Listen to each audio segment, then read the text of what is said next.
Hello दोस्तों, मैं हूं नेहा सिंह दैनिक जागरण के साथ और लेकर आई हूं बिग बॉस का रिव्यू। अब चैलेंजेस के आने के बाद पहला नॉमिनेशन हो चुका है और पहले कौन हुआ है नॉमिनेट, चलिए इसके बारे में जानते हैं। वही चैलेंजेस के बाद आने के बाद जहां हम बोल रहे हैं कि टीआरपी गेन हो चुकी है, ये साफ तौर पे नजर आता है क्योंकि चैलेंजेस इस तरह से टास्क एक तरह से खेल रहे हैं जो बिग बॉस में अब तक मिस किया जा रहा था।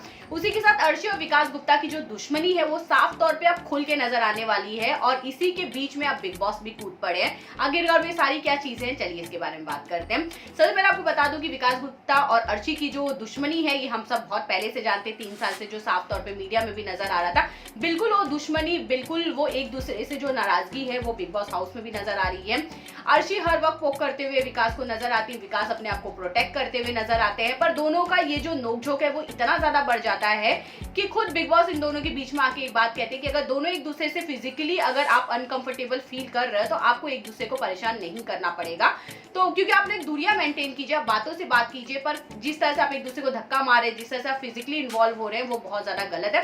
दोनों इस बात को समझते हैं। विकास एक तरह से दोस्ती की हाथ बढ़ाने की कोशिश भी करते हैं, अर्शी के एक तरह से अर्शी के पास जाकर वो बात करते हैं कि हमारे बीच में जो भी चीजें हैं उसको हम बाहर रखते हैं, गेम की तरह गेम खेलते हैं, पर अर्शी कहती है कि मैं आपका पीछा नहीं छोड़ूंगी। मतलब इन दोनों की जो दुश्मनी है वो लोग बहुत ज्यादा एंजॉय कर रहे हैं क्योंकि ये सेम ही चीज शिल्पा शिंदे और एक तरह से विकास गुप्ता के बीच में भी साफ तौर पे नजर आता था बिग बॉस 11 में, जिसने खूब टीआरपी बटोरी है। तो चली जाए इनकी दुश्मनी या दोस्ती, वो लोग बहुत ज्यादा एंजॉय कर रहे हैं। उसी के साथ बिग बॉस ने पहला टास्क दे दिया है नॉमिनेशन का, चैलेंजेस के आने के बाद है।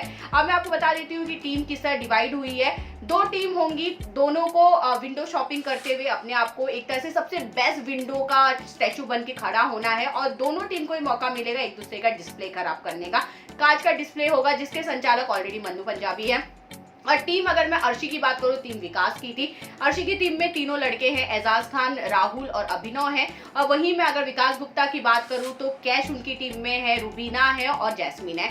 अब इन दोनों की टीम ने एक दूसरे का डिस्प्ले खराब करने के लिए कहीं भी किसी भी तरह का कसर नहीं छोड़ा, पर कहीं ना कहीं विकास की टीम को ये बहुत अच्छी तरह पता था कि मन्नू पूरी की पूरी, क्योंकि एजाज और एक तरह से अर्शी उनकी बहुत अच्छी दोस्त है तो उन्हीं का सपोर्ट करेगा। बिल्कुल ऐसा ही होता है, डिस्प्ले खराब होने के बाद भी मन्नू उन्हीं को विनर बनाते हैं अर्शी की टीम को। पर अगर मैं सेकंड टाइम की अगर मैं बात करूं तो उनको ऐसा लगा कि मैं इतना बायस नहीं हो सकता हूं क्योंकि टीम कहीं ना कहीं 3 चीजें होने वाली है, 3 बार ये राउंड होने वाला है तो एक बार मैं उनको जिता देता हूं। तो वो टीम बी को, मतलब विकास गुप्ता की टीम को जिताते हैं। पर इसके अलावा अगर मैं बात करूं पर विनर कौन है तो चलिए आपको बता देती हूँ। अर्शी खान की टीम बनी है विनर क्योंकि उन लोगों ने बहुत ट्राई किया, क्योंकि कैश ये चाहती थी कि वो कहीं ना कहीं सेफ हो, क्योंकि कैश को बहुत ज्यादा डर है कि भैया बाकी लोग सेव हो जाएंगे, बाकी लोगों की फैन फॉलोइंग बहुत ज्यादा है। पर मैं कहीं ना कहीं अगर इनकी टीम में अगर मैं नॉमिनेट होती हूँ तो कहीं रुबीना को, जैस्मीन को, विकास को बहुत अच्छे वोट मिलेंगे और मैं कहीं ना कहीं वोट आउट हो जाऊंगी। वही मन्नू और अर्शी ने डिसाइड किया था कि ठीक है हम अपनी टीम हरा के हम अभिनव को टारगेट बना के निकाल देंगे, पर ऐसा नहीं होता है।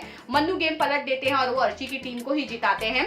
तो अगर मैं नॉमिनेशन की बात करूं तो विकास मतलब इस वक्त जो नॉमिनेट है, विकास गुप्ता, रुबीना, जैस्मीन और कैश इस वक्त नॉमिनेट हो चुके हैं वो। और अब इन्हीं में से ही कोई घर से बेघर हो सकता है या इस हफ्ते जो भी नॉमिनेशन की चीज है वो शायद से ना हो क्योंकि वोटिंग लाइन को मे भी शायद से बंद किया जाए। पर चाहे जो भी हो, घर में पहला नॉमिनेशन हो चुका है सीनियर्स के, मतलब एक तरह से चैलेंजेस के आने के बाद, और वो काफी मसालेदार, काफी इंटरटेनिंग रहा है क्योंकि गेम कैसा खेला जाएगा ये चैलेंजेस ने बता दिया। क्योंकि अब तक जो खेला जा रहा था, ए जी सॉरी जी, सुनिए जी, आई एम रियली सॉरी, इस तरह से गेम नहीं खेला जाता है। और इसके बाद में राहुल ये बात भी करते हुए नजर आते हैं कि आप लोग जिस तरह से बात करते हो वो कहीं से भी नहीं लगता आप लोग बिग बॉस गेम खेलने आए हो। तो वेल, ये था मेरा रिव्यू। आपको क्या लगता है कि इस हफ्ते कौन हो सकता है बेघर या सीन फिर से पलटने वाला है? चलिए हमें कमेंट करके जरूर बताएगा। बाकी खबरों के लिए बने रहिए दैनिक जागरण के साथ।